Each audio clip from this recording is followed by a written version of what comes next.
Hello and welcome to the Deep Chamber podcast. My name's Sean and joining me in today's episode of the Dante Carousel is first ever friend of the program, Alessio Conte. Alessio, welcome onto the podcast. The original. I'm the original. The original Deep 2 member, which isn't true, but whatever. You know, I'll claim it. I'll claim being the first. And unless you sound quite distant in today's podcast, why might that be? Enlighten our listeners. Today we thought we'd try something new, so I'm going to talk nice and loudly from back here. I'm actually going to cook us dinner live during the pod, so if there's any like background noises, I don't know, a knife hitting a chopping board, slicing through a mango, or a knife hitting a chopping board, slicing through an avocado, or even a knife hitting a chopping board, slicing through some chicken, you'll know it's me. Chicken, mango, and avocado. Can I just take a guess at what this dish might be? Is it a medley of chicken tortillas with different sauces? It is. We're making tacos, but some of the chicken are going to go on top of our nachos with our cumin beans. Yeah, I don't know if I want to make the mango into a salsa or just have it fresh. We'll make that call in real time. Salsa. Not fresh. I'm not a big fresh mango kind of guy. Okay, salsa it is, listener. And of course you won't be eating any of it. But yeah, welcome on. Obviously Dante's away. Dante's still away. And Alessia's coming on for this episode. And the reason you were the third of the 4-man League Plus market to come on is because you were away in New York with your lovely girlfriend at the time, then fiance. Shout out to fiance of the program. Hey, congrats, Alana. So you're in New York. We've already been through all the touristy stuff, but just in terms of the basketball, what games did you see, and what did you learn as a live basketball viewer for the first time in a few years? So I find I'll preface by saying I don't find the NBA awfully consumable in real time. It's negative from the start. No, just like it's hard to watch with all the stoppages, and then like, you know, Australian television is just ESPN, and so it's like they don't advertise well. They just they constantly advertise ESPN. So unless you're on a VPN, you're copying horrible advertisements over a bunch of stoppages. I managed to watch Boston and the Clippers in Boston, so two, you know, arguably title contending teams. You know, Boston clearly is, and the Clippers if they're healthy. That was unbelievable. But it was really loud in the TV. They really got up. A lot of Tatum jerseys, like just an unbelievable amount of Tatum jerseys. Yeah. What was the most rogue jersey you saw? You put me on the spot here. Would it be like a Dave Cowens? No, it's like the Knicks I went to see the Knicks as well. The Knicks Gallinari jerseys always catch me off guard because like people only got that when they drafted him. No one ever bought a Gallinari jersey post his rookie season in New York. No, what if there's like some Italian Americans like, you know, Bill's Pizzeria? Yeah, for sure. But I'm guaranteeing you that they only bought it during his rookie season. Right. And so all of those jerseys are at least 15 years old. I believe he was drafted in 08. Yeah. So, like, seeing heaps of them in the stadium over and over, because I also saw them when I watched the Knicks in 2017. Yeah. It's like, oh, these people are still bringing out the one jersey that they bought in 2008. Yeah. So, incredible that the people still fit in the jerseys, let alone wearing it to the stadium. Memphis, Utah, no Ja Morant, no Steven Adams, no Brandon Clark, and Larry Markkinen unfortunately had a bad game. So that was and you paid full price for it as well. Yeah. So unfortunately, that wasn't exactly the greatest watch in NBA history. Can I just say, when you were watching that game, like we all woke up that morning and was like, Alessio's in Memphis, he's going to go watch Ja Morant, like this is incredible. And then we all got the report that said Ja Morant's out, and we're like, oh crap, you know, the one time Alessio goes and watches the game, this sucks, you know. And then Steven Adams as well, and whatever. But I remember you messaged the group chat, like it's like the third quarter, and you're like, okay, I haven't learnt much from this, but what I do know is Walker Kessler's got really good hands. That's my takeaway. And it's like, fuck, if you're going to America and taking away the fact that Walker Kessler's got good hands, it's like, that's probably not the best spend of money. Yeah. But we get to laugh at your expense, so it's all good. Yeah, that's right. So it works out for you guys, for the 4 people in a group chat, not every listener to this podcast. So that wasn't great. The crowd wasn't really getting up for people that weren't Ja. And the game was also boring. Lots of stoppages. I think on average, Alana and I spent more time on Instagram at the games than like watching the live games because of the amount of stoppages. Yeah. It was actually unbelievable. But then the mecca. What was the mecca of basketball? Look, I went to the Pacers and Knicks to watch my favourite player, Tyrese Halliburton, who ended up rolling his ankle in the third quarter when they were down 25. So up until that point, it's like, why am I still here? And then the Pacers managed to go on a 25-point comeback without him. Any funny fan interactions? Were there any like AFL moments where someone's calling the ref a dickhead or? When the Knicks came out to start warming up, they announced RJ Barrett as the final name, not Brunson or Randall. Yeah. And the crowd went absolutely ballistic. That is nuts. There were. This was obviously pre-All-Star. This was during the All-Star voting, I believe, or just before it. Yeah. They had like All-Star banners all over the place, and they were really pushing Barrett, which is just bonkers because he's like barely their third best player. Yeah. Yeah, and he might not project to be more than a third best player. No, never. Yeah. I mean, he's playing well this year, but that really disheartened me when you said that. They love him. They love him so much, and they wouldn't shut up about him. And the worst part is he hit his first 4 threes. And so they were and then, obviously they're up 20, 25, and like everyone's popping off. Yeah. And then he started missing every shot he took after that. Yeah. And the Pacers came back behind Benny Mathurin, and it was just like, you know what, this is worth it for me. Yeah. And then the final game was Brooklyn-Boston in Brooklyn, so it was a Boston home game because Brooklyn don't have any supporters. Kyrie played shit, which was excellent. Ben Simmons played quite poorly, which was also excellent. It was one of his 0-point games this season. And no Jaylen Brown, no Kevin Durant, so that kind of sucked. But Tatum played well again. Yeah, just a really good team effort from Boston. And when the away crowd is a 60-40 split, it's like 60 Boston, 40 Brooklyn. Yeah. When Ben Simmons misses a layup and the crowd audibly laughs, it's really good to be a part of. The home crowd laughs. Yeah, viewing experience, Boston was really good. New York was really loud, but loud and casual and not exactly my speed. And I'm just starting to realise more and more that it's like, if we're going to call 3.5 minute timeouts in the first quarter, I don't know if I can watch this for any longer than like the 10-minute highlight packages on YouTube. So I'd really love the timeouts to be shortened from like 7 per game to 2.5 or something, and really start to condense make the players make some decisions or go on their own runs instead of having this like constant back and forth. And those 14 combined timeouts between the two teams don't include the media timeouts for more advertisements. And when you're in a stadium and you're waiting on when you're in a stadium watching a game, waiting on a media timeout, which, by the way, you can't see the media because it's for television and streaming, you're really like sitting there like, what the heck am I doing here? Yeah. And it's not like, it's like, okay, the guys are going to get really tired because they're playing all these games with less breaks. It's like, okay, well, every single team has at least 2 or 3 guys at the end of their bench who are not touching the court whatsoever. Just actually spread your minutes out a little bit more. And if you're Tom Thibodeau, don't play 7 guys in December. Yeah.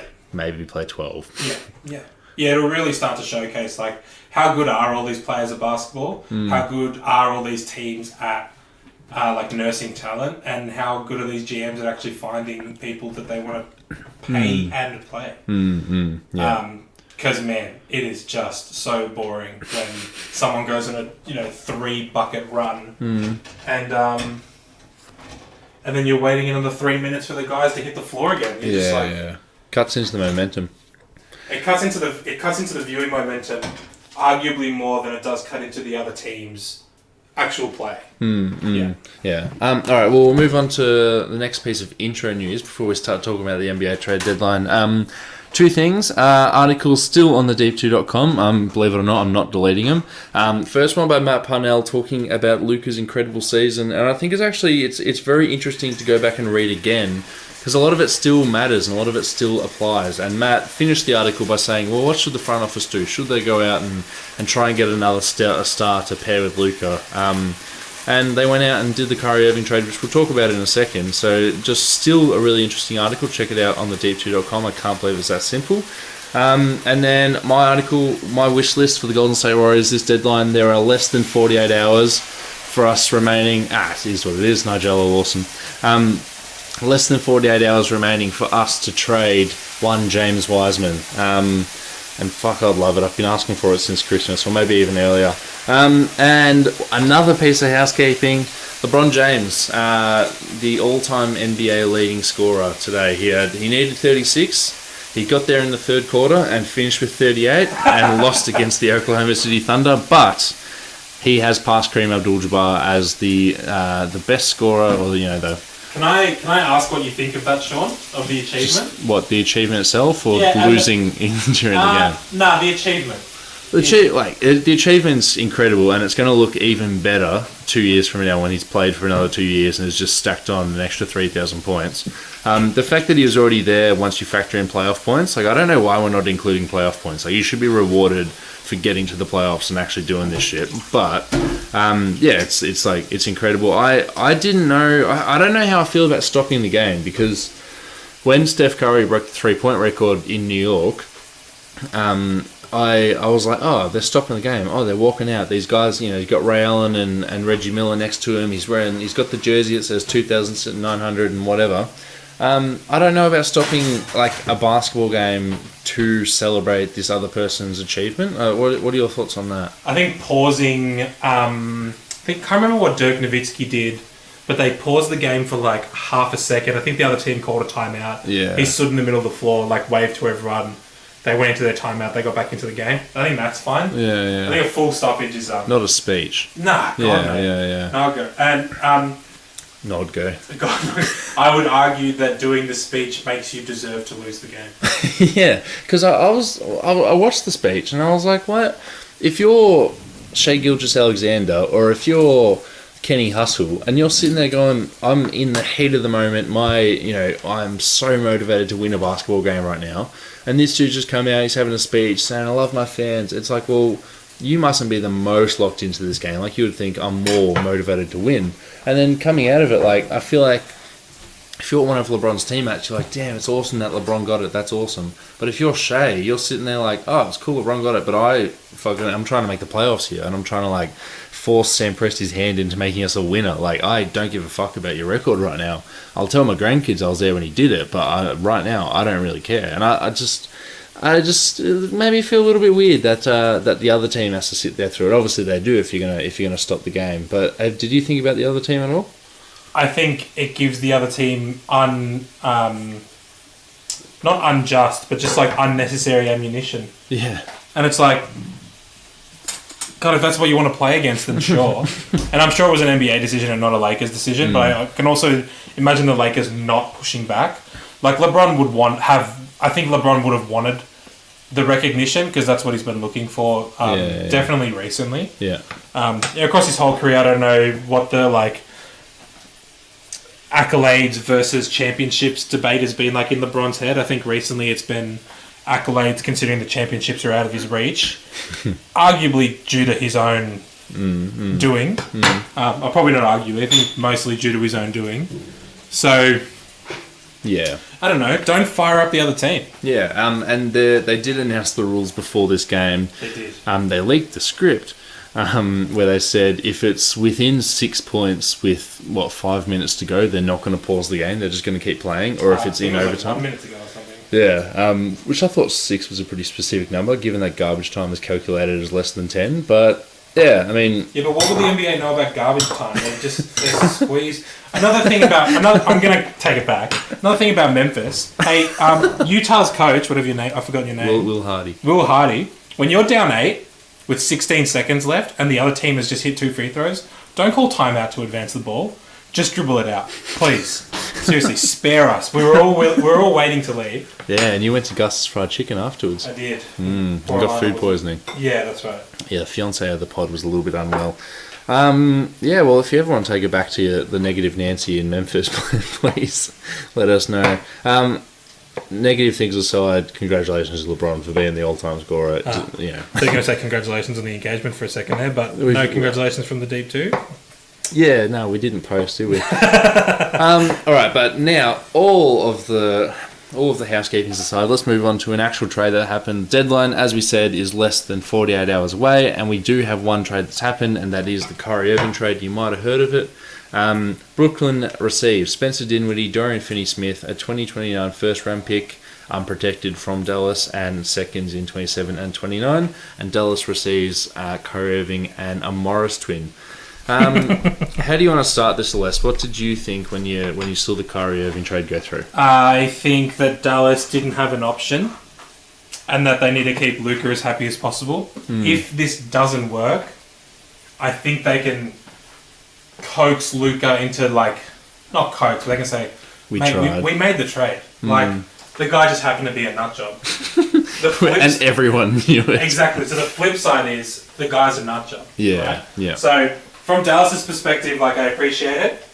I will note that not friend of the pod, JJ Redick, was doing a little speech on his podcast about and I was fully with him on the whole the Nets are probably sick of it, and Kyrie's this and that and blah blah blah. And then he started getting into the basketball side of it, which I think I'm a little more interested in than the politics. I'm quite sick of the politics when it comes to Kyrie. Yeah. But he gets into the basketball side, and he was debating whether it's an offensive improvement. Yeah. And it's mate,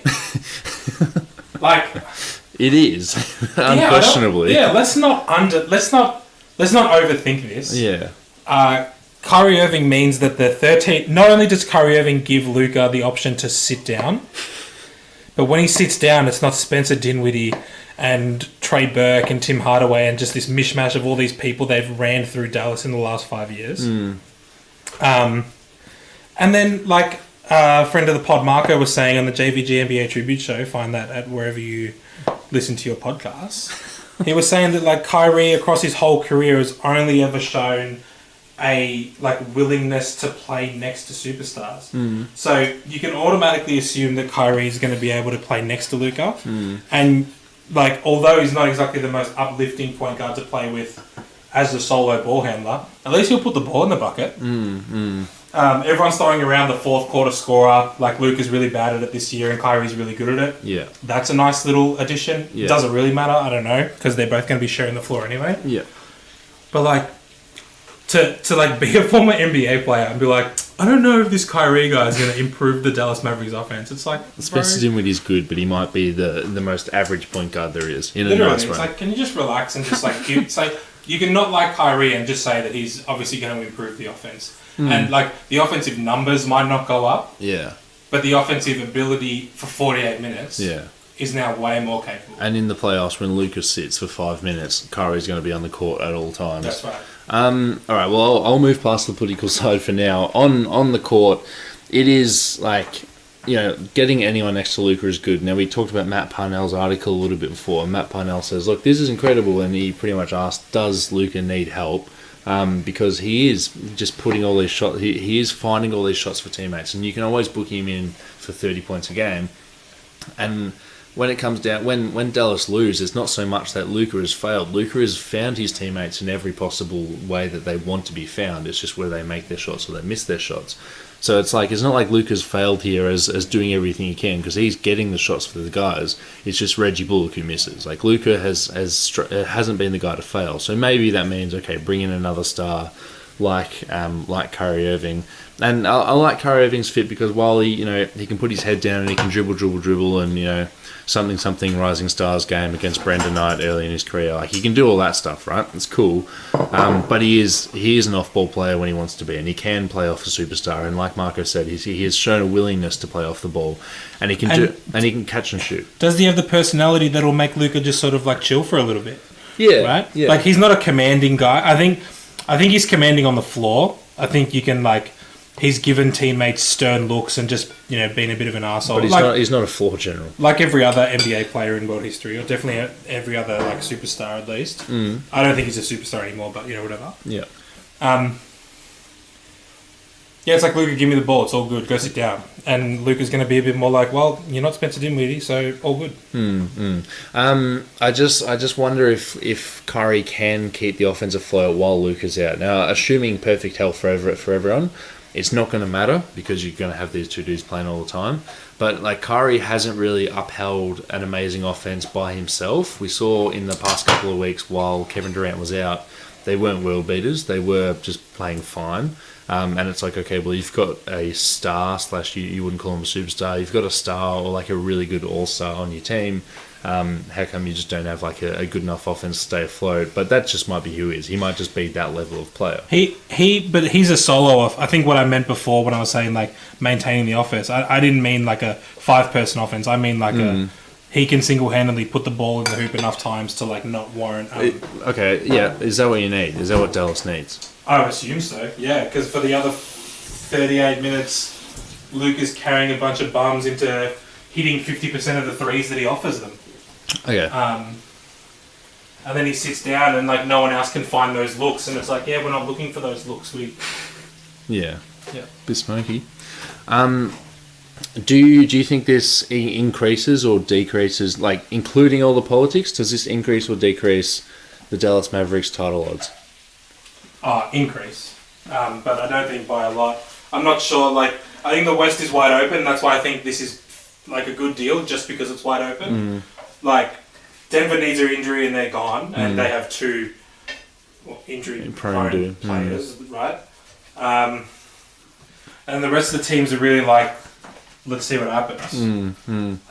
So it's like, why not maximize what's happening right now? And if he shits the bed and you let go of him in 6 months, like, was it worth the swing? Probably. Yeah, I think it is worth the swing, and it definitely increases their title odds. But I think this is the last swing, and it's quite sad to say that because Luka Doncic, has he's 1 year into his 5-year max deal. I think that's the number, because the Dallas Mavericks have no extra assets to give anyone. They don't have any. They don't have a New Orleans type haul. They don't have a Memphis type haul where it's like they control the futures of multiple other teams. They simply can just offer their own future first-round picks, and I don't think they can offer either this year's or next year's. Still going to New York in the Zinger deal. I don't think. Well, they definitely can't offer their 2029 pick, and obviously with the rules in terms of the step-in rule, they can't offer straight picks in terms of 28 or 2030. God, 2030 is going to be here. They also run a major risk, the Mavericks, or at least Luka, if he isn't a good teammate to another superstar now. Because the Porzingis thing, it's like, did they really fit? Is Porzingis good at basketball? There's a lot of asterisks, right? Yeah. There are also a lot of asterisks with Kyrie. But if for whatever reason Kyrie comes in and decides that he wants to play basketball all of a sudden, if Luka is the one to stuff it up, then it's Luka's fault. Well, yeah, and then so Kyrie leaves, and now you've got this max contract that everyone's talking about. Oh, there's a max deal open in Dallas at the end of the season, even if Kyrie leaves. Yeah. Dallas has had a max contract open since Dirk Nowitzki has been around. They tried to pair Dirk Nowitzki with every max contract available. They had 2 max spaces.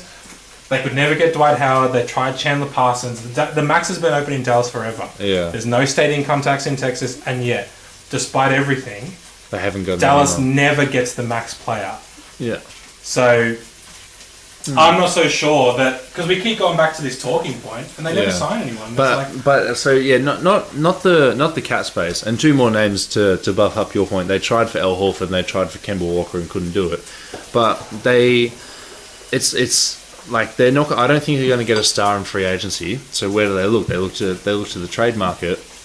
But the only premium assets they have to give is Josh Green, if you reckon it's premium, and then all of their future first-round picks. Like, if Phoenix trades for Kevin Durant today, they would be giving up like maybe Mikal Bridges and then just their next 5 future drafts, right? With the bit hot. With the Dallas Mavericks, now they're giving up some of their future picks. If they want to be a player in the next Kevin Durant who's going to be available, then they can't do that because they don't have anyone else's picks, and they don't even have their own picks to trade. That looks really nice. For our audio only listeners, it's really good chicken. Really good chicken. Looks really juicy. Marinated in Greek yogurt and rehydrated pasilla chilies. So I just think Dallas are giving up. Like, they're giving up one of their big swings to go out, and they can't really mortgage the future for the next superstar now. Because if they were to push all their chips in to trade for the next guy who becomes available, all their chips is a 26 pick, a 27 swap, or whatever it is. So I think this is their move. They had to trade if they really wanted to go out and get a star, which, back to Matt Parnell's article, they might not need one, but they're doing it. If they really wanted to get a star, this is their swing. Their swing is, fuck, it better be Kyrie Irving, because he's a disgruntled star. He might be worth, let's say, 3 first-round picks, and they've just given up 1 first-round pick and 2 good role players to do it. And that's just the price of doing business for a guy who has off-court issues. And I know Lucas mentioned a lot as well, also on the JVG NBA Tribute Show. Find it wherever you find your podcasts. Mate, if Dorian Finney-Smith isn't the perfect 4th man or 5th man on any title contender, on any NBA team, a 3 that can defend 4s and hold up against 5s and hit open 3s, but like top 15 defender in the league, top 10 maybe, depending on how well he's playing, and his 3-point percentage is above league average. Like, you think of the Luka offense, and it's like, that's the bloke you need. Yeah, exactly. And now he's gone. And now he's gone, and it's going to be very hard to replace him on the defensive side. Also, plenty of defensive questions for what the Dallas Mavericks are going to do moving forwards. And I love Maxi Kleber as much as the next guy, but he's not going to make up for 4 other positions, especially just as a Maxi Kleber level guy. But I'm happy to not talk about the defense because we've got heaps to talk about. Yeah. I will talk a little bit about politics because I want to ask you this question. Yeah. So there's 30 more games remaining in the season. Would you go over or under a game and a half that he misses games for non-basketball reasons? Kyrie? Yeah. Yeah. Dorian Finney-Smith. I have a feeling Luka's going to play them. Reluctant over. Yeah. I have a feeling he will just come and play. And I have a feeling that the direction that Texas is moving as a state fits Kyrie's vibe. And Mark Cuban fits Kyrie's vibe. I think the JVG guys also said that. They had some... And Jason Kidd says he can tame him. Whatever you take from that. Jason Kidd... can shut up. Jason Kidd can stick it. So you're going over? I'll go over, but I'm not sure I believe it. I'm just going to go on past... yeah, past what's the word? Past performance. Just recent history, past performance. Yeah. I'm going to go under just because he's going to be a free agent at the end of the year. And eventually, if he wants to get paid, he has to get paid. And on that, I think... What's his agent's name? Here's the thing with... Sorry, I'll cut you off. I don't know. His agent's... Shatelia Riley Irving.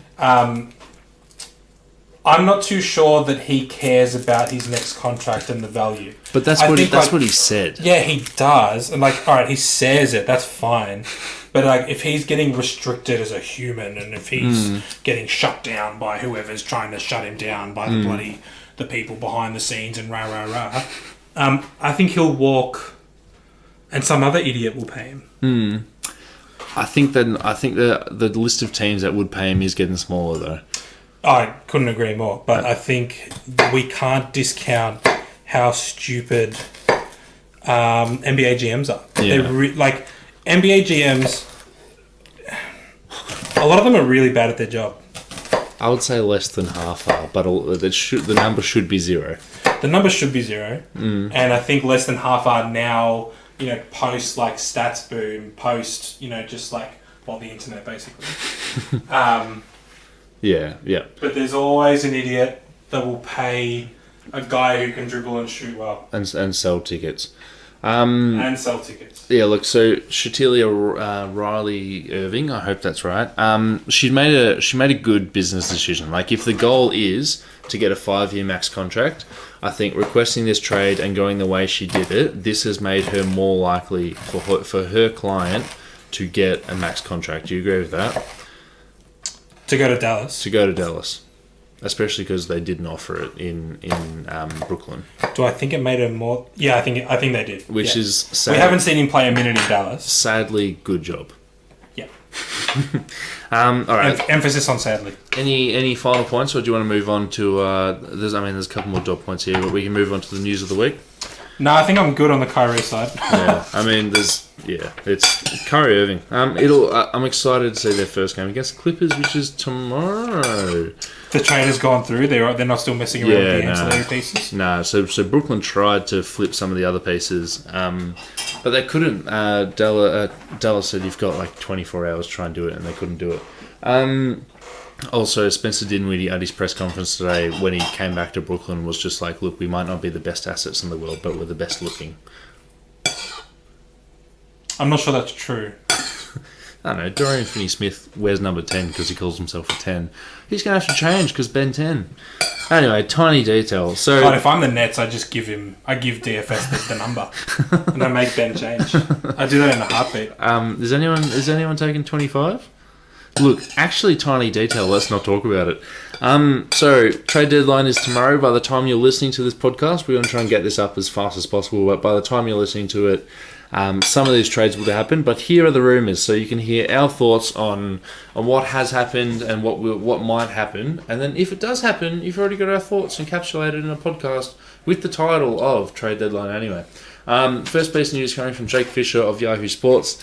The Pelicans, Grizzlies, Knicks, Pacers. You've watched a lot of those teams. Blazers, Lakers, Suns, Nets are all in on OG Anunoby trade talks. Jake Fisher adds that the Raptors have maintained, quote, quite steep asking price. Masai Ujiri, I think, hinted at maybe like a 3 first-round pick haul for a guy who becomes a free agent a year after. A really good player and 2 picks. Whatever it is. But yeah, so this is expected to be a bidding war. Once it seems like the Nets aren't going to trade Kevin Durant this. I'm saying this, but anything could happen as soon as we go to sleep tonight. They're going to do whatever they can to hold out on Kevin Durant because this team. If Kevin Durant's healthy and firing, this team has a legit shot. It's not a great shot, but it's a legit shot. So Kevin Durant, assuming he stays in Brooklyn, OG Anunoby, according to Jake Fisher, becomes the next best piece available, and the next best piece that people will be lining up to bid for. I really, really, really hope he gets traded to literally not the Blazers, because he would be a role player who dies, not the Lakers. Suns don't need him. I really hope he goes to the Pels, the Grizz, the Knicks, or the Pacers. I would love to see any of those situations. Why the Knicks? I want to see someone. I just want to see the Knicks trade their picks. So the Knicks can't be in any more articles about they're going to give up 3 first-round picks. They'll still be in articles. Sure. Just shut up. I just want to hope.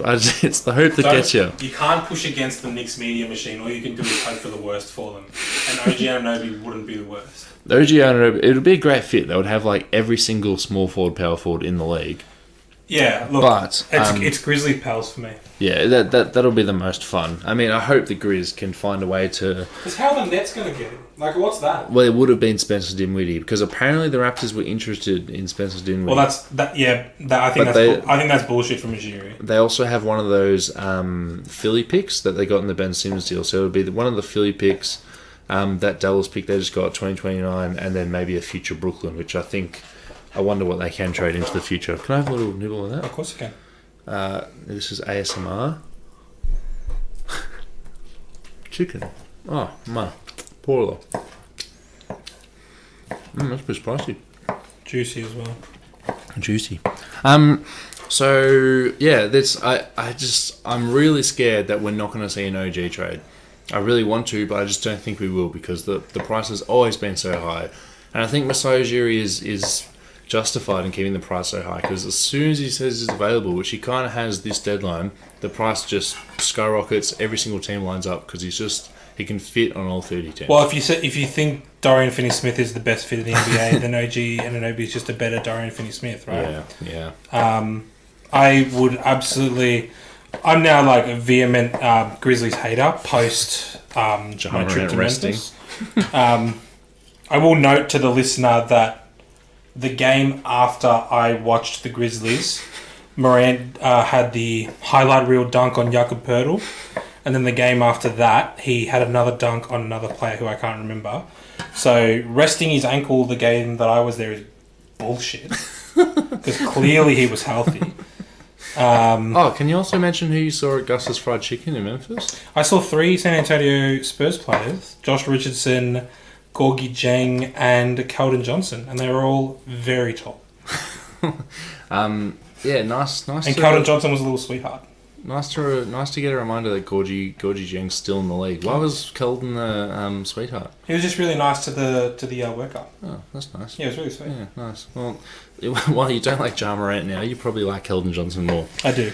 Next piece of news, again coming from Jake Fisher of Yahoo Sports, that the Clippers, Suns, Lakers, Magic and Wolves are interested in a trade for Fred VanVleet. Fred becomes a free agent at the end of the year, and he declined a contract extension from the Raptors that would have seen him paid around the mid to late 20s per season. But he is not accepting anything unless it's $30 million a year. Fisher adds, when he went on the Dunked On Basketball podcast with Nate Duncan, he adds that Fred sort of looks at his free agency like he's on borrowed time, and he sort of missed out on an opportunity when he first came into the league, being undrafted, being on such a small contract early on in those Raptors years. So he is like not doing anyone any favours. He's already won a title. It is simply go out there and make as much money as you possibly can. Which, when I originally heard, I was a little bit like disheartened. It's like, really, man, just like just play. Go win games. Yeah. Don't worry about the money. But at the same time, he's already won. The difference between $25 million and $30 million is $5 million.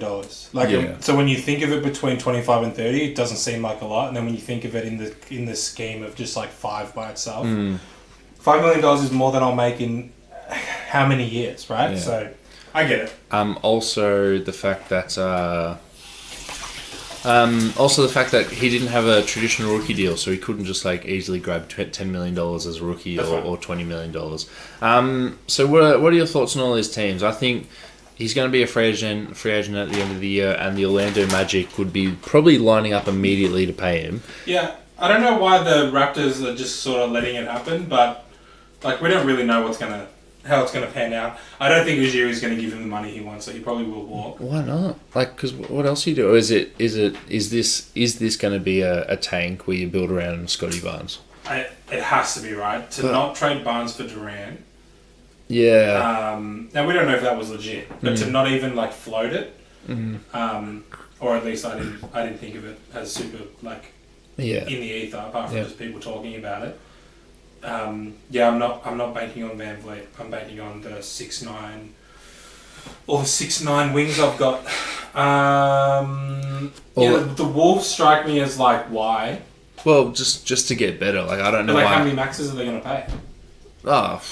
They're already paying D'Angelo Russell like $29 million this year. That's right. Just if you can just make D'Angelo Russell better by bringing in Fred VanVleet, you do that. But I don't know what other assets they're giving. That contract's going to lead into Edwards' contract, which is going to be more than that, and that's not including Towns' contract, which is already a massive overpay, and Gobert's contract, which maybe wasn't an overpay in Utah and he's in Minnesota. So I really don't know where the money's coming from.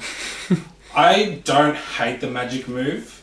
I think Franz and Paolo having someone like VanVleet is actually kind of nice. They need a guy who can catch and shoot, but also like create for himself. Because I don't know how the Clippers get it done, and I think the Suns wouldn't be horrible either. Well, we saw the Clippers trade package. What they offered the Nets for Kyrie Irving was Terrence Mann, Luke Kennard, and then 2 or 3 future first round picks, and Terrence Mann's not moving the needle at all, and Luke Kennard's just matching salary. Yeah. So if that's the offer, I think that's totally not what you should be giving up Fred VanVleet for. No. Phoenix Suns, it's got to be something involving Chris Paul, but then I don't know why the Raptors want an extra 2 years of Chris Paul on top of this. 1.5 or one and an option. Oh, true. It's non-guaranteed at the end. The Lakers just don't have the scratch to do anything at all for any good players. The Wolves, I don't think anyone's making a move for D'Angelo Russell with the intention of getting D'Angelo Russell, so there's better offers.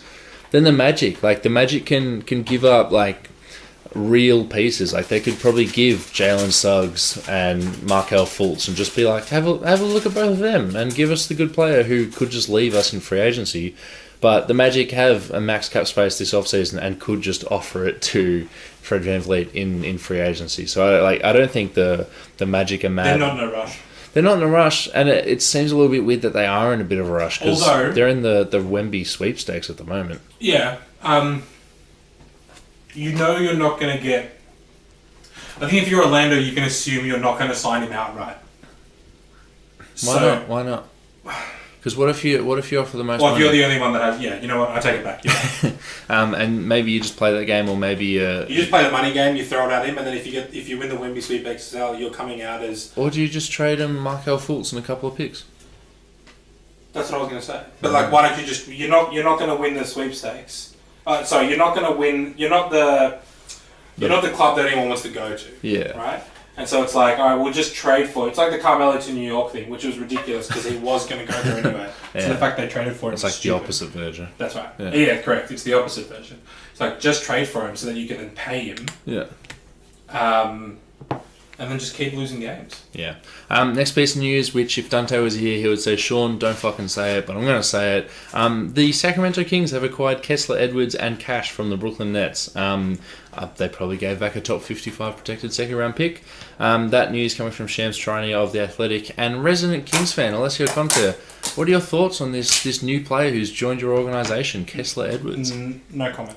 The Nets open up a roster spot and they will save $8 million in luxury taxes for this one move. But the roster spot's probably more valuable because Joe Tsai has shown a willingness to spend to win games. They should make moves. I really hope by tomorrow morning Kevin Durant has new teammates. Or maybe because they're not wearing Nets jerseys. Okay, next piece of news. Matt Ishbia, the new Phoenix Suns owner, is planning to make, quote, a major immediate impact, unquote, after assuming control of the Suns, coming from Adrian Wojnarowski. This move, the purchase was pushed forwards. Adam Silver made it go forwards faster after Matt Ishbia said so because he wanted to be there by the deadline so he could say to the front office and James Jones, make as many moves as you want, make as many moves as you need. I'm happy to pay quite a lot of luxury tax and I'm more than willing to trade future picks for immediate return because you guys are title contenders, which I think this is the best case scenario of new owner syndrome. But yeah, still a red flag though, because do you think it's a red flag? It's a red flag that the framing of it's a red flag. I want to make a big impact. If it's as simple as James Jones do what you think is best, that's fine. But it's never that. Okay. Whenever the owner says it, it's never as simple as I'm going to let my GM do what I want. He's going to take ownership. Every owner in the past has come in, except for maybe Steve Ballmer because he was listening to Jerry West, like praise the Lord. For a guy listening to his staff, he's that's right, employed. the staff that he's paying. James Jones is going to approach him and say like, oh yeah, look, we've got this offer on the table. I don't think we should take it for player X. And the owner's going to be like, pull the trigger because I want something to happen. Same thing happened in Sacramento. Same thing happened in Minnesota. Same thing happened in like it's going to keep happening. So I think it's a bit different because we got Jay Crowder just sitting there being $10 million not being used. Like I think it's different because there has to be a move. Well, what can you get? But instead of the move being okay, give up Landry Shamet and Jay Crowder to save a bit of money, or just don't. What if Rob Sava says don't bring back any money whatsoever? Now, what if the move is okay? You're allowed to take on a little bit more money, and you're allowed to give up future picks to improve the team, as opposed to just tax. Hold on, Alessio is pouring the juices out of the bottom of the pan into the already cut chicken. As soon as you're getting juices run over the white sliced part of the chicken, it's over. Am I wrong? Further comments on Matt Ishbia? No comment. Forever hold your pace. Next piece of news from Tim Cato of ESPN. The Jazz and Lakers have discussed deals that would send rotation players to the Lakers in return for Russell Westbrook, and the most likely iterations of this deal involve sending rotation players like Mike Conley, Malik Beasley, and Jared Vanderbilt maybe to the Lakers for Russell Westbrook and the Lakers 2027 and 29 picks. If you've heard that before, it's because it's been in every fake trade ever. And if you've listened to the Low Post podcast with Zach Lowe, you've definitely heard it before. I reckon half of Zach Lowe's contract, like I reckon when he re-signed with ESPN, they said you're a Lakers guy. They said we need you to make these takes, and he said, all right, well, you need to boost my pay. He actually gets paid over $1 million a year. Yeah, that's fine. He creates enough content. He's well liked. One of the guys who made me want to study journalism. But yeah, the Westbrook would likely be a wave if he was to be sent to Utah. And Danny Ainge had a few comments on this trade where he just said a bunch of doublespeak and bullshit, but it sounded very much like, Yeah, we'll make the fucking deal if we get 2 really good picks. Don't worry, and maybe even a Max Christie type. Also, let's not talk about Max Christie as if he's a fucking young burgeoning star. I'll absolutely love this deal for both teams. I think this is the best case scenario for both teams here. Just if you get paid 2 future Lakers picks, which the Lakers might be bad, just simply the guy driving that truck looks like Steve Kerr. Oh, that's fine. Yeah. Just for Steve Kerr 3.0. just for taking on 1 year of Russell Westbrook, which you waive him anyway, and then you just get $44 million in cap space. And if Malik Beasley and Mike Conley, it's that you're probably not winning a title, but you're probably not winning a title anyway if you're the Lakers. You're definitely not winning a title anyway. Yeah. If we could go back in time and the Kyrie deal was Westbrook the 2 first and like the Reeves Christie thing that everyone's talking about now, surely. And Joe Tsai says yes to that. Yeah. How funny is it that Joe Tsai didn't want to take him to his preferred destination? That's such a nice... I'm rarely taking the owner's side, but for him to be like, fuck you, Kyrie, you've been such a headache. I'm not giving you what you want. Yeah. If that was the deal for the Lakers, where it's like you have to give up Reeves and Christie as well, and you want a title this year because that's all you've got, you have to do it. Yeah, I think that's better than getting Conley and Beasley. Conley's averaging like 9 points a game. Yeah. I still think he's a steady hand at the point guard, but like just in terms of bringing in play, like if you need a shooting guard that can shoot the ball, bring in Malik Beasley. Not, who have they got?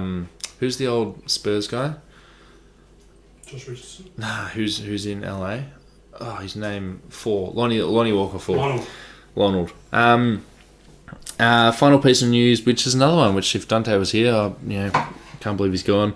Dante would say, Sean, don't fucking say this. It doesn't matter. But we have a trade to announce. The Miami Heat have traded Dewayne Dedmon and a 2028 second rounder from Miami to the San Antonio Spurs for nothing. Opens up a spot, again, sorry, this is coming from Shams of The Athletic, opens up a roster spot for the Miami Heat, but also just gets rid of a guy who threw a massage gun on the bench and yelled at Eric Spoelstra in January, and I think he's played once. I guess January was a week ago.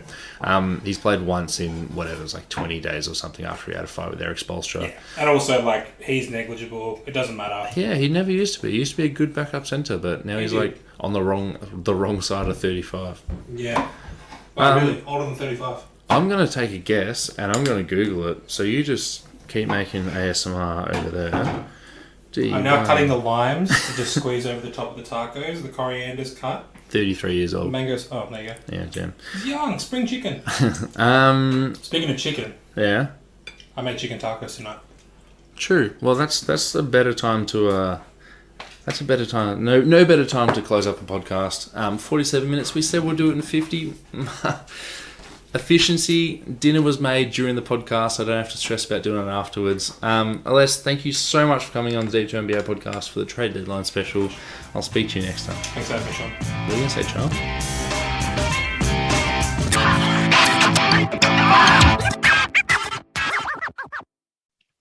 We were over the moon when we first heard that the NBA was going to be televised on Australian free-to-air TV in the 2019-20 season.